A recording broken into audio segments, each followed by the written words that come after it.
What up, what up? Welcome to another hot episode of POPradio. So it's good to be back on the couch. It's good to be, catching up with somebody really awesome for today.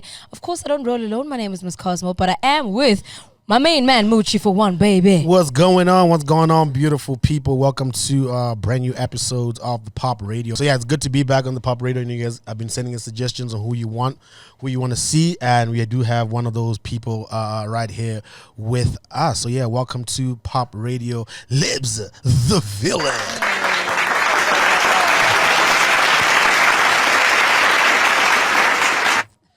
Don't worry, we got you. How you living, G? I'm good, bro. How you guys? We're good, man. I can't complain. Trying to settle in, trying to, get the year going. Yeah. I can't really say new year, new me anymore because, we're a quarter way in. So, Yeah, well, we're just pushing. The new year, Yama China. Oh, okay. So you could be rocking that one. Okay. Yes, if only China. And depending on when your financial year end is, yeah, Thanks. a lot of Yeah. people actually start a new financial year end in April. Yes. Right. So especially if you know brands out here, you guys should be very familiar with that. Yes. And if you didn't send your proposals yet, hey, It's too late. they're not gonna put you in the budget. But Yes. it's definitely dope to have you with us, man. Indeed. We're shooting this off the back of. It's been like 3 days of delicious no load shedding in South Africa. No problems. Just mtakasi, one way. Unkept mtlachas. Unkept mtlayas, my boy. Just And saying, it's been, how you doing? I haven't known what to do with myself. I've just been chilling, just looking at the TV. The TV's looking at me. I'm not even watching. I say on, it's on. I say off, I say there ain't no way. Do you know, funny enough, I actually haven't watched any TV this past week. That's what I'm saying. I've just been staring at it. It happens because you don't know what to do. Exactly. The electricity. It's a lot that's going on in the south of R, but of course there is also a lot happening with regards to Lebza The Villain, who is our guest for today. You are somebody who's been at the tip of a lot of people's tongues when it comes to music, when it comes to collaboration, when it comes to just house and moving the dance floor. But before we get into you being the grandmaster of the decks, we obviously just want to get a little bit more into who Lebza is. Yeah. What's our guy Lebza, where he's from, how did you grow up, that type of vibe. So can you give us just, a little bit of a background Of who I am. of who you are, where you're actually from, because I personally don't even know which hood you're from. So I'm from Tembisa. So my name is Lebza The Villain, also known as Lebza Tembisa. I grew up in Ivory Park 2 in Tembisa. People say Midrand, but say Tembisa. I know that one. Why do people do that? I know that one. It's and it's not the gents, it's the ladies. Yes, like no. I just live in Midrand. You can just drop me off. No. And then you just no. There's a couple more robots, my sister. This is no longer Midrand. I'm in Ivory. So yeah, Ivory 2 with my grandmother and my granddad, and then also had to move. I think when I was 7 to live with my mom and dad in Ebony Park. So that's where I'm from. Like Lamakas, yeah. How long did you live there for? Like when you say you moved, when did you move? Like high school, primary? No, it was primary school, man. Like grade 1 or 2. Yeah. Because my dad thought, like, I was calling my granddad Papa. So, of course. So my dad was like, Bring him back. my child must know me, For a change. Yeah. You know what I'm saying? Because niggas be like, yeah, it's fine. Yeah, there's a good dad out there. Yeah. Shout out. Yeah, so Nkule no koko basically, and my Okay. granddad, Ekas. So All right. So obviously, sometimes a lot of people say that their surroundings kind of influence their upbringing, but also influences the type of person that they become. Do you think growing up in Ivory Park, Ebony Park, kind of influenced you for some way with regards to your music or the type of music that you listen to? Yeah, no, definitely. I think when you're young, a lot of things happen in the community. So on my weekend and shit, it was always Mickey, stock fair, and it was always like people playing music, and I was like, okay, so this is where I need to be because people are happy when they're listening to this thing. So I was like, okay, this is what I'm going to do. And at the time, obviously, Kwaito, house music was at the forefront of commercial music, and I was heavily influenced by that. It was very musical. Also, another thing that it was targeting some of the socio-economical issues of the time or the time that had passed. Like, songs like Don't Call Me, by Arthur. You know, those songs were booming because they were. How old are you, Lebza? Don't call me cat. I'm 30. Okay. Yeah, I'm 30. So all right, that's a good age. Yeah, that's That's a good number. From a 35-year-old, it's a good number. He's worried about the song that you referenced. That's actually the issue, yeah. Yeah, I'm glad also because now it helps me reference anything going forward. Yeah. Sometimes when I'm speaking to like 22-year-old, I'm always like, I'm a 2000.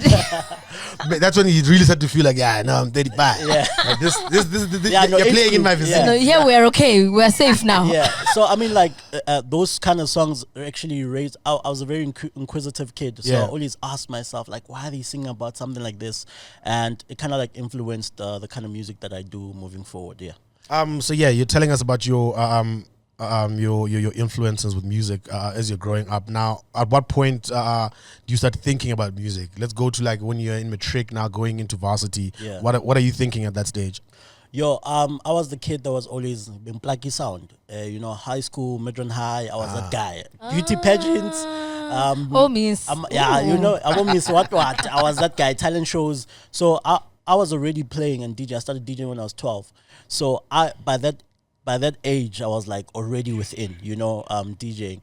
I started thinking about taking it seriously, like when when you're given the opportunity to kind of like shine.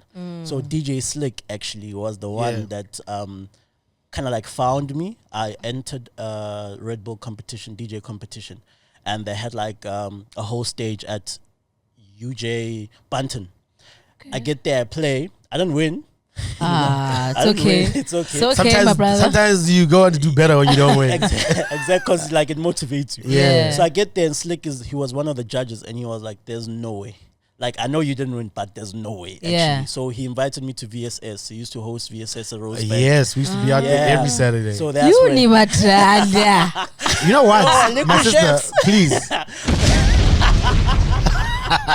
Yeah, so that's when I was like, okay, sharp. Now I'm in the north, from Ekasi to playing for like a crowd that I've never seen before in my life, and I started taking it seriously. That's when I started enrolling myself in Y academies and just trying to get involved in the industry and what's going on. Yeah. Shout out to Slick, man. I don't know what kind of relationship you have right now, but actually I got into radio for the first time through Slick as well. Slick is a guy. Like, so he was my dude back in the day when he was DJing at both Liquid Chefs and whatnot. And when I first got into radio, it was because of Slick. He just hit me up one day. He's like, "Fana, Timo Touch is doing something. Yeah, called what? Just try yourself out. Just try it out. What do you call it? Touch Central. Before it was Touch HD, it was a Touch Central. Just come. Let's see what we can put together." And that's where it began. So shout out Slick. He's very good at picking up talent. Picking up talent. Yeah. I mean, thank you. Yeah. Thank you very much. That's what I thought as well. I'm like, Slick is very good. Okay, guys, do you want a room? I didn't want to say it, but I'm so glad somebody else. I didn't have to say it myself. Because I'll tell you who isn't going to say it. It's Nadia here just listening to me rambling on. She's like, what's this nigga on about? But yeah, that's very dope. Do you guys still have a good relationship? Yeah, man, super good. I think Slick has propelled to the next level of his career now, and every time I bump into him here and there, I always let him know, I'm like, bro, you were part of the journey, and I really, really appreciate him for that. He kind of like shaped also how I started looking at the industry in terms of helping certain people who are talented. So I kind of like took that from him and I implemented. Nice. Yeah, that's so dope, man. So tell us about how you got onto YFM, because I know that's also just like a very big part of you getting yourself into a platform, because it's one thing being able to play at certain places and maybe you're an up and coming DJ, but having a platform is a completely different thing. It elevates things a bit. I was that guy, man. I was that guy that just used to chill with the security guards at reception. Really? Yeah, like so too much. That's how you gotta do it sometimes. Yeah, so I used to go when they still had studios in Rosebank. I used to go chill in the reception area, and that's how I got into Mo Flavor's show, who was hosting an evening show at the time, and he had the segment where he'd interview kids from high school and talk to them about what's happening. So I kind of like got a shot at some point because somebody didn't pitch and I was that guy on the couch and was like, "Hey, when can I go school?" And I told him, like, "Zogal." Hectic. Went inside, started speaking, go back to school the next day. Wow, everyone's talking about you. Hey, Lebza was on radio, guys. Lebza was on YFM. Fast forward to that, I started getting involved in the personal relationships of the personalities of YFM. So I don't know how to get into the station, like contractually. Yeah. But I knew the people.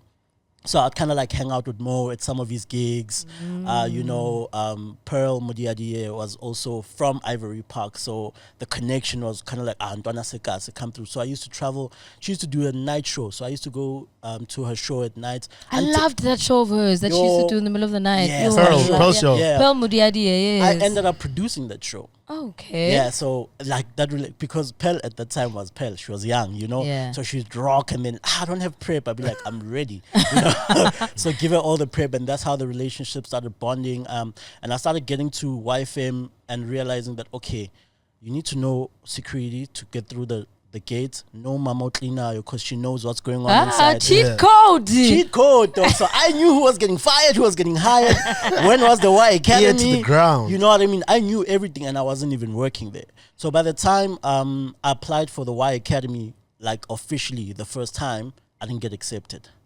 So I was so heartbroken because I'm like, oh, angenanga. Went to school, applied at the Soul Candy Institute of Music. I applied for the Y Academy again. I didn't get it. So twice now. Then I moved from Soul Candy Institute of Music to Boston Media House. First year, I applied. I didn't get it. Second year, I applied. I got into the Y Academy. Fourth time lucky. Yeah. So now I'm doing... Yes, sir. Resilience. Yeah. Now I was moving and I really wanted it. So when I got into the Y Academy, I'm now doing Boston Media House as well. So there's exams, there's projects. Hey. But the cheat code was when I have a question that's gala,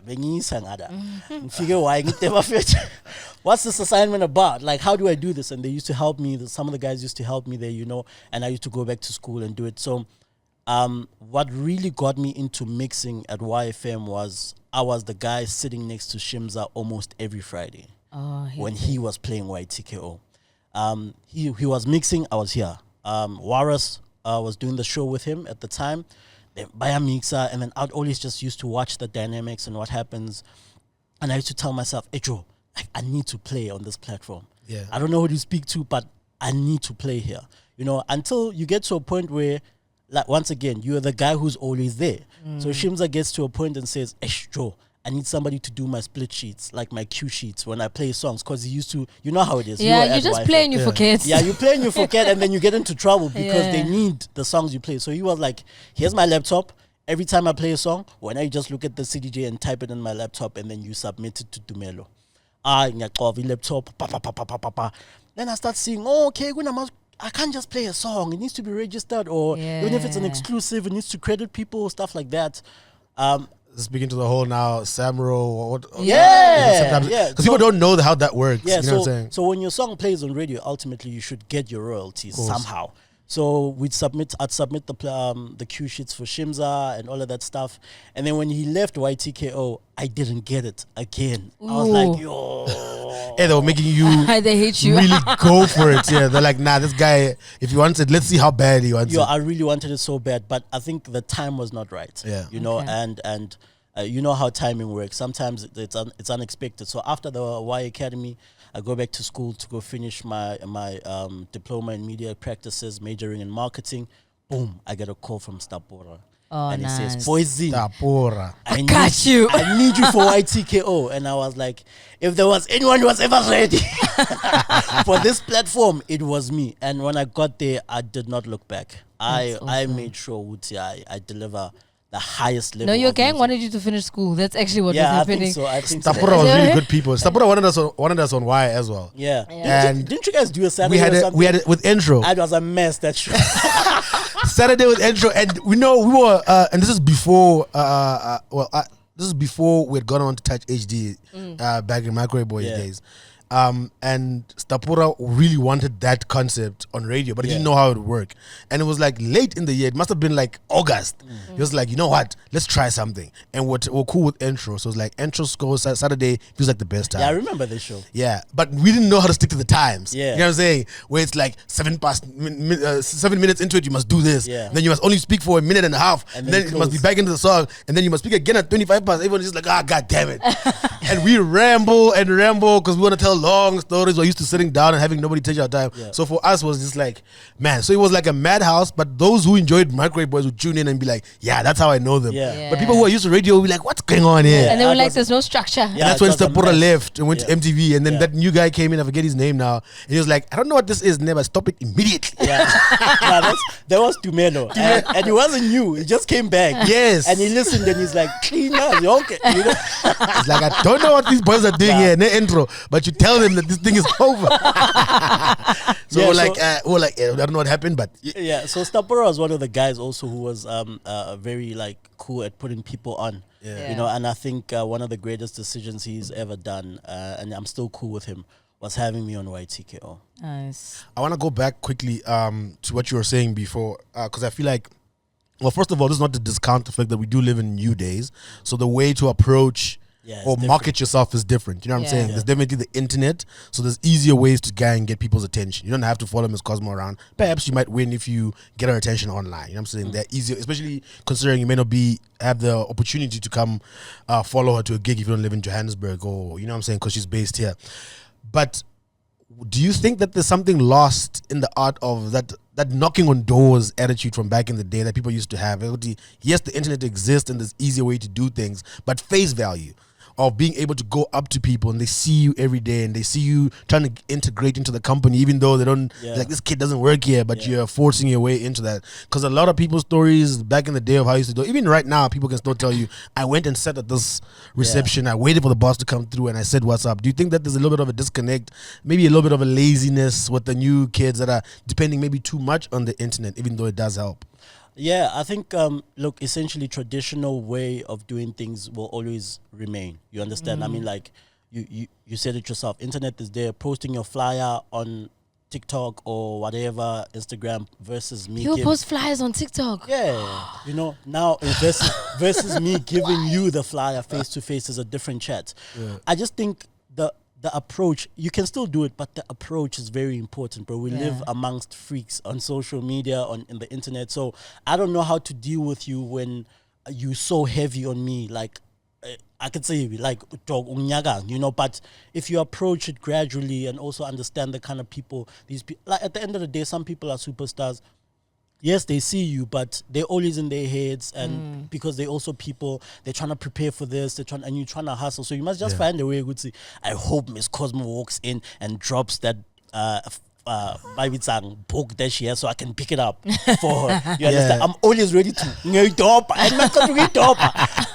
Hi, Miss Cosmo, I'm Lebza. Yeah, but so those kind of things still work. It's just that you just need to know exactly how to finesse it, and don't be a creep. 100%. You Yes. understand? Like, Yeah, I guess. don't. That's stop actually people. the Well, I issue. mean, it's very important. There's a part where it's cute and like, look at this young kid who was so Yeah. passionate to be like, who is this nigga? Exactly. So why are you here? How did you get in? Who let you in? And they have your face on the reception. Yeah. Then they say, "Don't let this guy."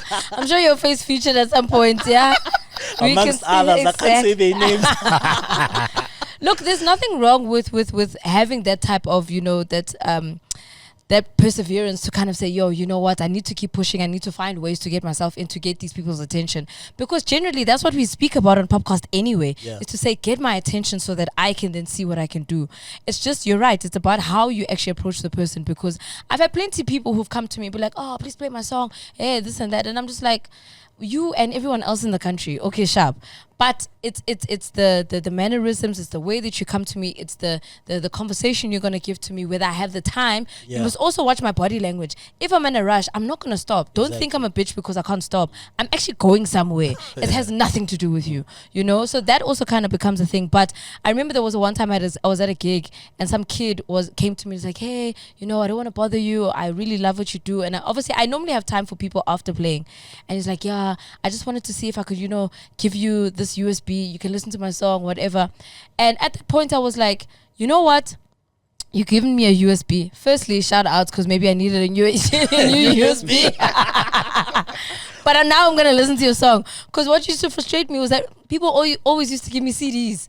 And I was like, guys, Ain't no way. Not right I now. can't listen to CDs Back then, now. I can't give you. Does that Right play now. CDs, for example, in my house? Exactly. I can't play. Even if you give me a Tricky. CD, I don't know where I'm gonna play it. And I'm like, you've now wasted your time by printing a CD. So figure out your approach. Some other person tried to airdrop me a song. Wow. And I said, you know what? Because you're smart, let's go. Yeah. And he airdrop because I'm gonna Bluetooth in the car. Exactly. You know what I mean? So it is definitely all about the approach. But speaking about working with a younger artist and trying to give people like a leg into the game, how do you go about looking for new talent and working for people or looking for people that you're gonna work with? Yo, for me, at the time, obviously, when I was on a radio, it was people sending their music, right? Yeah. So, for instance, Cairo, I'm sure you know him. He's touring the world right now. Yeah. Afrotech guy, very big. So, how I found that guy was basically just through one song. It was a song that was given to me by another DJ, and I asked myself, "There's no way this song sounds so good, and this guy does not have more of this." Yeah. So I googled him, went on Facebook, Instagram. I can see, okay, I get Kogu Instagram at the time. He's on Facebook. Yo, where you at? I'm in Mpumalanga. Saturday morning, I wake up, I get into the car. Pew, go Mpumalanga. Go find this guy. So You actually drove? Yeah, I'll drive out of Jozi. I always used to do that. It used to also be very therapeutic to like drive out and then see the scenery of other provinces. So drove to KwaMhlanga, Hlangana no Cairo, and then I said to him, bro, the top 10 songs that you have on your computer, and then I'm going to take it back. So I think I get involved in discovering new talent. And I think right now it's kind of like easy where you set up a music camp and you have people in your ecosystem who can invite certain young talents that you don't know. Yeah. And for instance, when I met DOS, I was doing my music camp. Oh, And he dope. pulled through with Sinom Solo. They got there, they heard a beat, and DOS was like, I'm jumping on. And after he jumped on, I didn't know anything. After he jumped on, I was like, this guy is a superstar. Yeah. So those kind of things of discovering new artists is also based on the ecosystem that you have around you. Because maybe sometimes you could be going through stuff that you don't have enough attention to give to new people. But people around you can say, yo, I know this person who does this and I feel like they can work well with your music. So always find a way to like ask around, ask the people that you hang around with, like who's the new kid, who's dope at playing keys, who's dope at playing a guitar.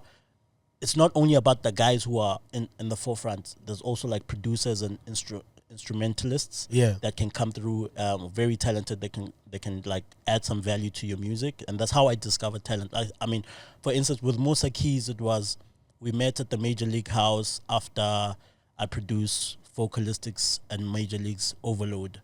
Oh, dope. And then I met him, and I was like, and I just said, Papa, I said, yeah.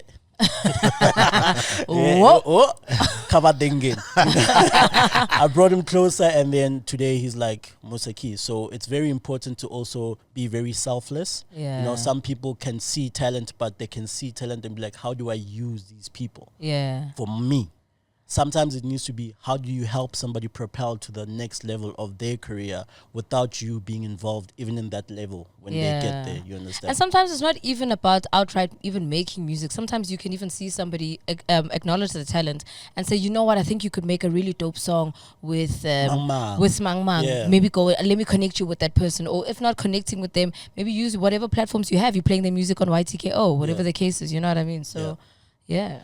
I mean, staying with the music, if we go back to your first project, which was you released during lockdown, or it came out in 2020. Yeah. House 116. Yeah, House 116. And there was It's My House as well. Yeah. Oh, wow. Sipo. You know what I mean? For a hip hop fan.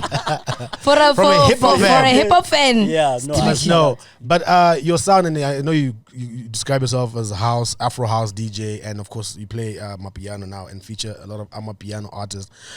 The transition, and Amapiano, the rise of it over the last 3 years, 4 years has been astronomical, right? How do you play in both those circles? If you go back to It's My House, to the second album, to now, like Nanini that dropped last year, how do you play in both markets while staying true to what it is that you're really about? For me, it's constantly being creative, you understand? I stay true to myself because I am a creative. And I'm not limiting my creation in a certain space, you know, and that's just a personal thing. That's just a Lebza thing. When I hear music, it doesn't matter if it's Joe Mabangati jazz is the biggest commercial sound kusasa. You're gonna jam. Siyangena. You understand? I love that. Siyangena, you understand? Because for me, it's like it's still about the beautiful music. If you listen to my music, I'm very sonically driven. I love musicality, most importantly. So it's not really about just a certain sound. And the transition is like, I'll give you an example, and I'm not sure if I can mention certain brands here. Okay, yeah, you know, so we got booked for Corona Sunset, and it's an Afro tech event. You understand? Like, we take that.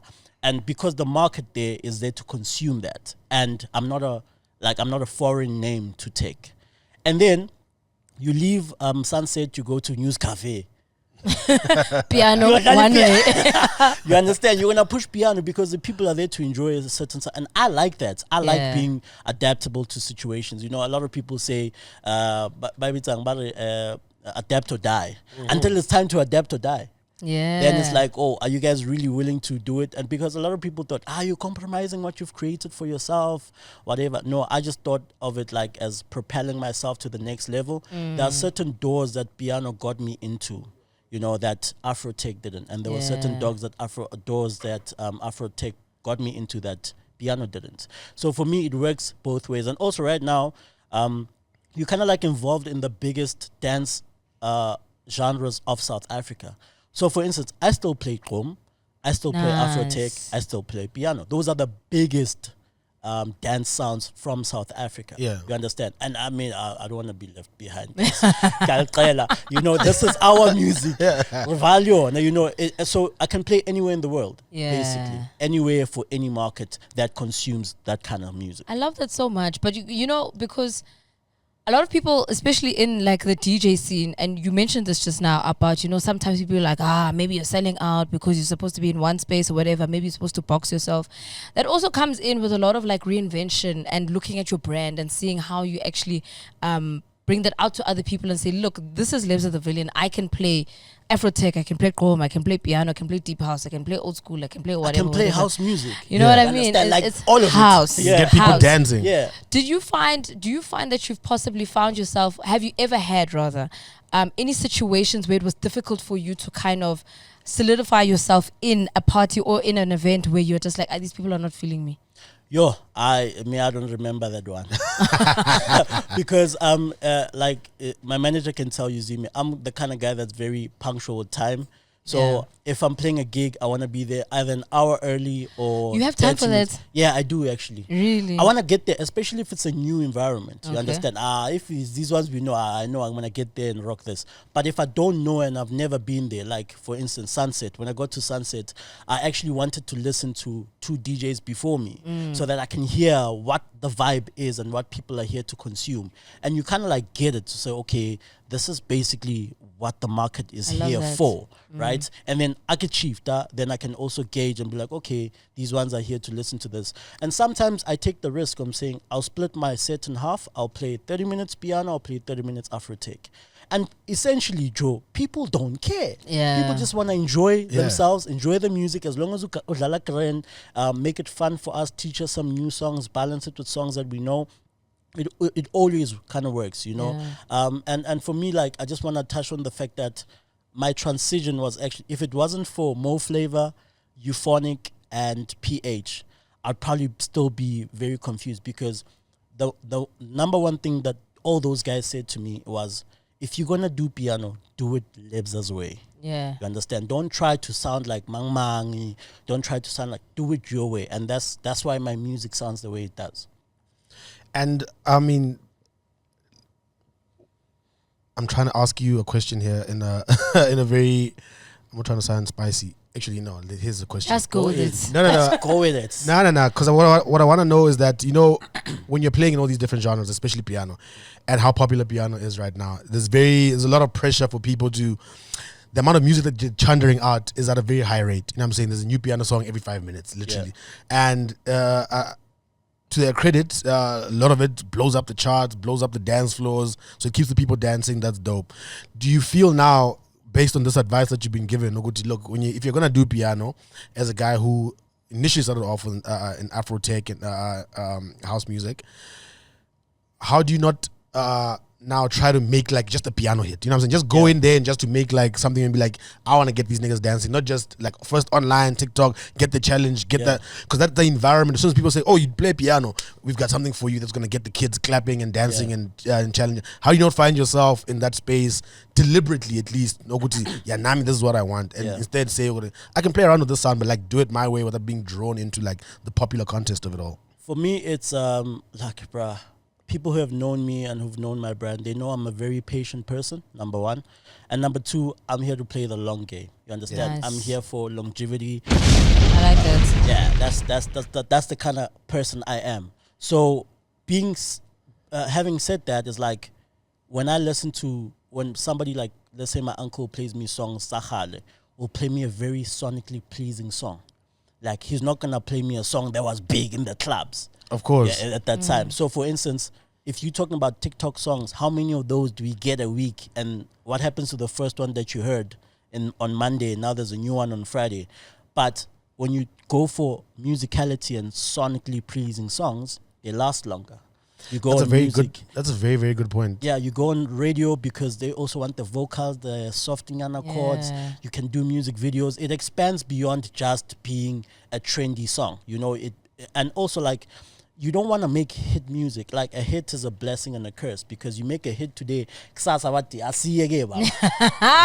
one. That's the tricky part. And another one, and another one, and another one. If a song becomes a hit, let it become a hit organically. You understand? Let people pick up on it. Like for instance, Gaba Canal, for me, his hits are very musical. And I won't be ashamed to play his music like 5 years from now. Because that's how musical he is. And I like that. I like taking the musicality. Like you make a song that can be played in almost every situation of life. When somebody's cleaning, when somebody's driving, when certain songs you can only play at the club. Because it's lit. Some songs are obviously, you have to structure them in a certain way. You have to kind of figure out, okay, what exactly am I going for here? What sound am I kind of going for here? Also, in the same breath, you also do at some point have to be strategic. So you think about, okay, am I trying to put somebody on? Am I trying to work with an unknown person? And then you also find yourself sometimes also struggling with like very popular artists because they're the hard ones to get into the studio. So it obviously brings me to, your single now with Nandi is very beautiful, just by the way. And I think a lot of people definitely are enjoying that collaboration. But how do you sit and structure and decide, okay, with this song, this is the type of artist I want to work with. With this song, I need to get a big name on it because this is what's going to work for it. Or did you just decide that I like Nandi's voice and I'm going for her? Actually, Nandi reached out to me. Oh, damn. And she was like, you one of the dopest talents that I've ever heard, and she actually didn't know that I produced. She just thought this guy is a phenomenal DJ. So I actually said to her, no, I produce. Here are some of the beats that I'm working on, and she gravitated towards that beat because it has some sort of nostalgic feel of what she used to do at Soul Candy, and also how I was raised in terms of the Soul Candy era of house music. And she was like, I like this song, I like how it sounds, I like how musical it is, and I'm gonna sing on this song. And you must understand, she hasn't made a song since in a very long time. For her to say, let me try sing on this song and like really come up, and she came through, and it sounded exactly like what I wanted it to sound like. If that song was dropped 15 years ago or 5 years ago when Soul Candy was still doing a lot of compilations, I think that song would have made it on because of the sound that they used to go for. And that's what I always focus on, musicality. That long-lasting sound. I want to go back and say people must quote you on what you said before, because like you said, nobody ever plays you a hit song from 1987 that was popping in the club. I'm saying literally nobody. The songs that were from that era are just there. So I think it's a very important thing to consciously be about whatever music that people are considering or trying to, if they're trying to find their way as artists, to always consider that, where do I want my music to live? It's definitely good. It's all right to make, right now, hip music and have fun in the studio, but at the same time to think a little bit forward. Where do I want my music to actually go? What's your dream collaboration if you think about a vocalist and maybe, I don't want to say a rapper, but I'll give you a vocalist locally and an international artist to feature, or like either on a house or on a piano song? Locally. I think I've done my favorite people locally. I've done Nkosazana Daughter, Sunam Solo. I think if Tandisa Mazwai was still literally about to say, if Tandisa I'm so glad you said it. Please, my sister. Please. Because I was gonna ask you. Just answer the phone, please. No, if Tandisa was still in it, I'd love to make a song with Tandisa Mazwai. Yeah. And internationally, I'd like to make a song with Louis Vega. Really? Yeah, That's dope. But I think it's also because he's timeless. Yes. Yeah. No. I was watching his live actually on Instagram, and he had like this orchestra in studio, and he had already made the song. So they were just doing like feelings, like da-da-da-da-da-da. And I was like, it sounded. My ears were literally just leaking because I was like, this is so beautiful, and I can listen to this like later on in life, and that's the kind of music I love making. I love making that kind of music. That's good, man. It's so good to kind of see people so emotional over music, because you can see that's actually what it does to you, and people don't realize that connection that music kind of has for a lot of people, and some of the same songs as well. Is there a specific song that you could possibly reproduce, either one of your own or even somebody else's song, and do it your own way? Which song and why?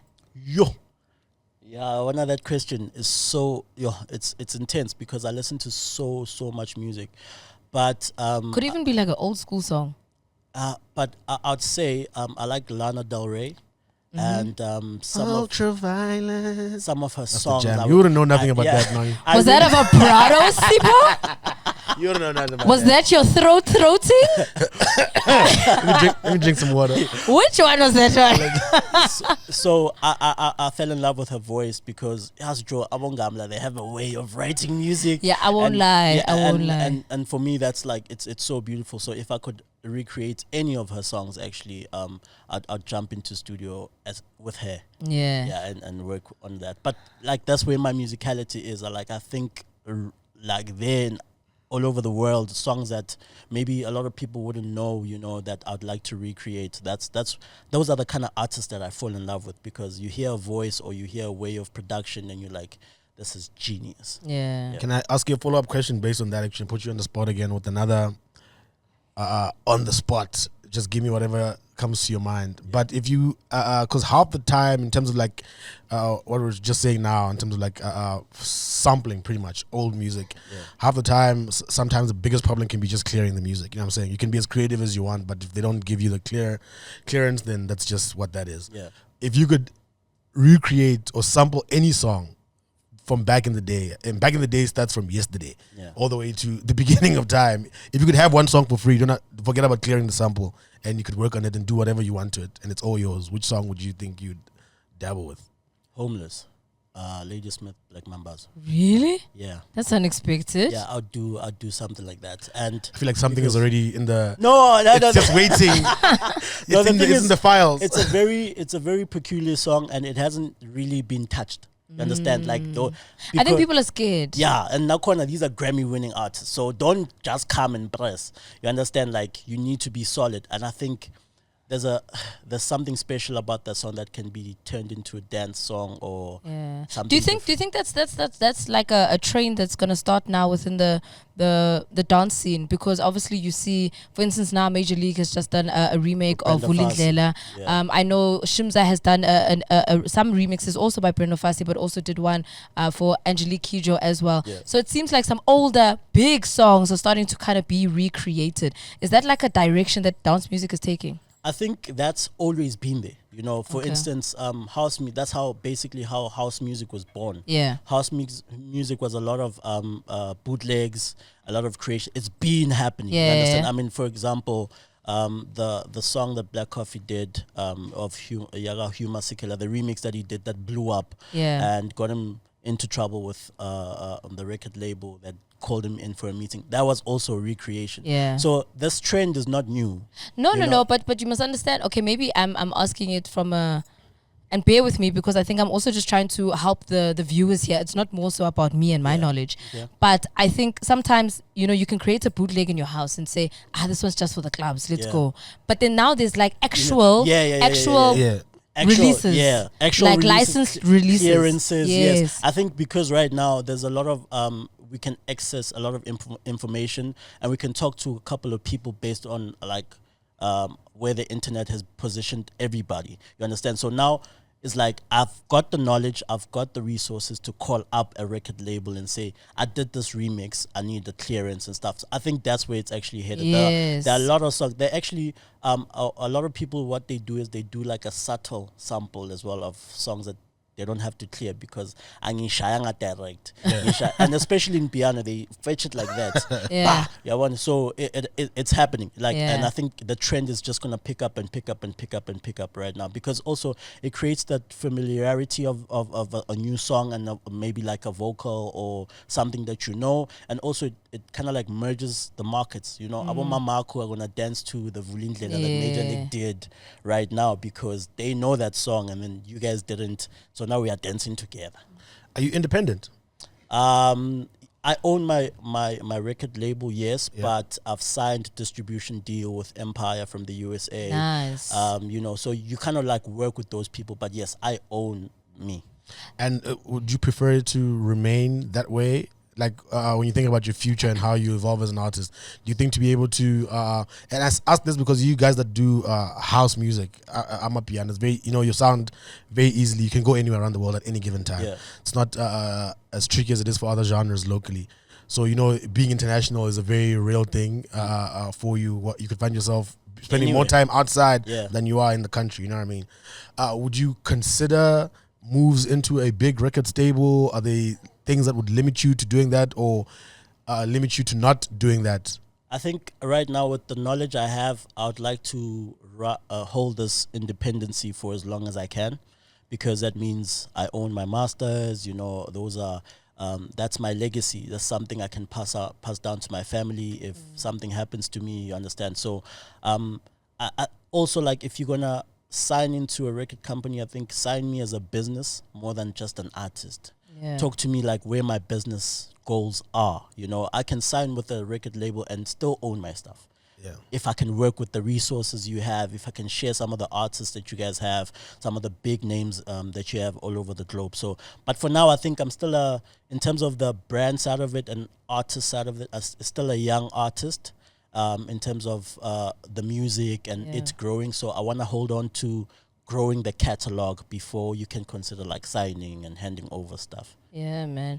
Talking, you know, trying to grow yourself and getting yourself into an international space. You've obviously been overseas and you know, experienced different markets and seen different things. And I think for some people who haven't had that opportunity to go and see what's happening in the world, you go and you learn things and you see things. You're just like, oh, this is mind blowing. What's happening here? Is there anything that you think is happening internationally that South Africa could possibly learn from? Yeah, there's a lot. There's plenty. I'll give you an example with like one of the events that I played at Latin Village in Amsterdam. I think it was 2019, just before COVID. And the way everything is structured is like, Joe, the guy who's doing logistics is a qualified logistic manager. Really? The guy who's doing sound is a qualified sound engineering. Say what? You understand? So it's not like we are winging it. In South Africa, the promoter is the guy who plugs the sound and then he can DJ and then he can decide. He's the photographer as well. He's the photographer. Then he's doing the flyer. He can also decide how much you get. You know, so I think we just need more professional individuals that are going to step into the space with the knowledge of saying, Joe, I'm a qualified a booking agent. I'm a qualified this person. So that lines are not blurred. So that as much as you know the holistic view of the industry and where you're functioning in, you know that Cosmo does what Cosmo does and I do what I do. And that's what I notice overseas is like, you are not going to get a sound engineer guy who's going to step on and want to be on the fly and want to DJ and own the dance floor. No, that's not his job. You know, so I think that's where we need to start moving, like taking the profession seriously.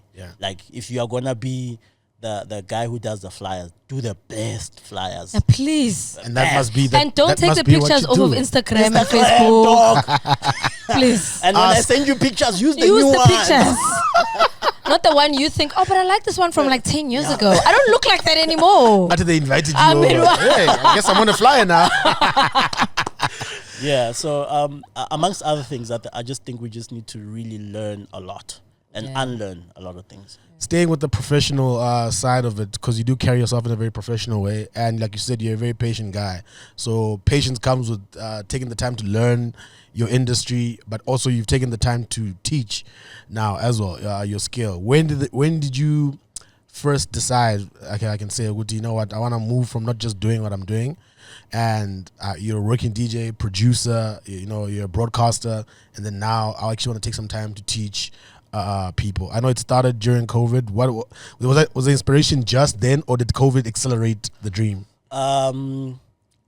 I've always been teaching people, like privately. A lot of DJs used to say, "Yo, Lebza, we shakanjan this thing. How do you do this effect thing? How do you?" So I used to just do small things and say, "No, mfana uchuna." So then I realized, okay, there's a gap here where the knowledge is not there. You understand? Where people, yes, you can go on YouTube and Google, but that personal touch, So I was like, let me try teach people how I do things. You understand? There's many other DJs that teach people how to DJ, but I think what I do is kind of like maybe they think it's more creative, and whatever the case is. I took that before COVID actually, and I started running with it. What really made it like a serious big thing was when after Uncle Waffles came through for just a couple of touch-ups and a couple of skills. And yes, I remember that. Now the spotlight was on, Lebza teaches people how to play. You understand? Because of the brand that Waffles is. Yeah. And I saw it and I was like, also, I'm a very business-minded person. At the end of the day, I was like, okay, here's another business avenue that, COVID taught us that. Yeah. You better have multiple. Yeah, you need to have a couple of things moving. So I was like, I'm gonna start building an academy. So that's what I'm doing. I'm in the trial run right now of learning how to build an academy. I've spoken to DJ Zintle about it because she used to run Fuse Academy. Met up with Christos the other day at in Kyalami at the new spot there. So I kind of like I'm getting Dino Bravo as well was one of the guys who actually mentored me into getting into teaching, because he also does it. So I'm kind of like getting all the knowledge that I can get to also solidify it, because it's one thing to just teach people how to play, but it's another thing if somebody wants to be accredited by you and be like, yo, mpuma itlasinyaka Lebza, you understand, to learn how to play. So I'm at that point now to like, I'm in the trial run, and I kind of like, I love the knowledge transfer side of it, because I feel like this thing is a gift to me as well, and if it's a gift to me, when I die I can't take it with me, so I want to leave it here, and if it means I need to leave it in people, that's what I'm going to do. That's amazing. And with the classes that you've been, so you do private lessons, or do you do grouped classes? No, not grouped yet. It's still private, still one-on-one. So I'm still trying to, like I said, I'm still in the trial era where I want to figure out how can I do like lessons with 4 people at the same time, and also DJ. Why don't you hire some teachers? It's equipment, it's all that. Yeah. So that's what I'm getting, right? Okay. And also because it's like my own curriculum. So I want whoever I hire teaches the same way I teach. So it mustn't be diluted that you maybe, let's say you hire another DJ who comes there with their own knowledge and then moves away from what you've created. So I'm also in the process of like writing a module, all of those kind of things, to kind of like when I pitch and get accreditation, I've got my ducks in a row, people, it's legit. It's not like you're teaching people in your room. And then exactly. So I want to make it more professional, and I think there's a huge gap in that. There's a lot of people who want to learn how to play. There's more opportunities for young people to earn from being DJs than to actually get a job, because down the road there's 4 taverns, and then I can go DJ one guy 5 clipper, come back home, I can buy something for the house. So I just want to make sure that the skill is transferred, because I was always being taught, like coming up, and I'm still being taught today. There are big names that I call that teach me, this one's not going to move, it's not going to work like this. So the knowledge transfer for me is what's more important. Do you only teach dance music? No, actually. So I teach everything. Like you can play hip-hop, you can play Afrobeat, and I do have those students there who are playing hip-hop, who are playing Afrobeat, playing piano, playing deep house, But I think because of the brand that Lebza The Villain is, a lot of people come there for dance music. Yeah. So that's where I'm at. If you could choose, obviously because you're very skilled, and I commend you for that. You've also got got Miss Cosmo. You also use your 24 hours better than other people in this place. But you know, you also, you know, you have these skills, you have these gifts, and I appreciate that so much about you. If you could choose between the two, or which one actually gives you the more joy between producing and DJing? Yo, it's definitely DJing. Yeah, really? No, definitely. Because producing needs a certain type of patience. Yeah, no. You have to listen to the same thing 20, 50 million times. No, you need to. Production is not easy, you know, and I think that's why also I don't teach production. I was actually going to ask if you do. Yeah, no, I don't teach production because that one needs time. Like, we need time. And I can't take you for a month and I say I'm going to teach you how to produce. Like, it needs to be like more a year. I need to sit with you for a year, from creating the drum patterns to now understanding the chords to mixing your elements in key. It's just a lot. So I don't do the production lessons, and I know people have been asking me to, but that one takes too much time. Yeah, at some point you must make the coins. At some point you must eat. You gotta get into Fruity Loops now and start teaching niggas. All right, my boy. Okay, guys. I remember the first time I opened Fruity Loops, I said, close this thing. At the end of the day, I think I ended up with the doom doom chicka doom tim chicka. I said, woo! It's gonna take a while to be Dr. Dre in this house. Oh my goodness. 2023, man. What are you most looking forward to? What are you mostly trying to achieve? What's at the top of your list? I think you know, transitioning or kind of like amalgamating piano and Afro house music. A lot of people thought that I left Afro house. Yeah. So today I'm not today. The year in this year I'm dropping 2 EPs. So nice. I'm dropping one piano EP. And I'm dropping a Afrotech EP. Oh, nice. Yeah, so on the piano EP, I already have a song with Musa Keys, Sinom Solo, and Sihle. It's a remix of a song that we did. We're going to be dropping that song. I have a song with Mo Flavor and Konke also. So I'm going to drop the piano EP first, give a fair Yona, and then come back with the Afrotech and sing Ngoy. No. Thank you. All right. I think we're wrapped, gentlemen. But yeah, man, I think we're excited. You've got such a great energy. You've got so much patience, so much skill, as I mentioned. So anybody who's watching this right now can definitely learn a lot just from this conversation. Let alone listening to your music, let alone everything that you're trying to work on as well. So keep on pushing and keep on shining, man. I mean, that's all we can do is just support you. Outside of the EPs that are going to be coming through, is there a tour? Is there social media? Where can people catch you doing TikTok dances? Something? Yeah, all social media platforms is at Lebza The Villain. And I'm also working on building a video series of actually DJ lessons. So people who cannot come to Josie, who cannot come to the studios and like learn, they can go online. But obviously it's gonna be subscription driven. Yeah, please. Absolutely. And so on. Like, but there is a few platforms that are online that already exist where you can put that content of yours and people buy it anywhere around the world. Yeah, we'll talk after you. See you, know guys. What I'm saying? Yeah, you. So there's I know one is Masterclass, but they I think they reach out to people themselves. So you'll find like Bobo Timberland is doing masterclasses on there. But the same way that Udemy does courses online, and it has a bunch of professors and whatever. So instead of, you can reach out to a network, like a social media network of professionals, where you go and you add your courses on there, and then people come in there and purchase it at a certain price. That's dope. You know what I'm saying? So, for example, they do that with a lot of graphic designers, writers. I'm part of one of those platforms, whatever. So people can come and hire you, and you have a price there that says, "Oh, I write something like this for X amount." Put a lot of young guys onto it and say, "X amount, I can do graphic design for you." And then people anywhere around the world can reach out and say, "Oh, can you design a logo for me from X amount?" And maybe it's like whatever, it's $50, $100 or something like that. So you can put out lessons out there, people can buy them like they do, whatever. So it's worth exploring. People must have access, not just in South Africa, but if it's a worldwide thing, you go online and say DJing courses, you want to be a part of that. Thanks, Sip. Okay, gentlemen. See, I love episodes like this because things like this live forever. You know what I'm saying? Yes. People, when it's educational, the shit lives forever. It has it's evergreen. Yes. So at any given time, somebody can always come back and be like, I know what they're saying around there. And I feel like they got to know a part of who Lebza the Villain is in this part.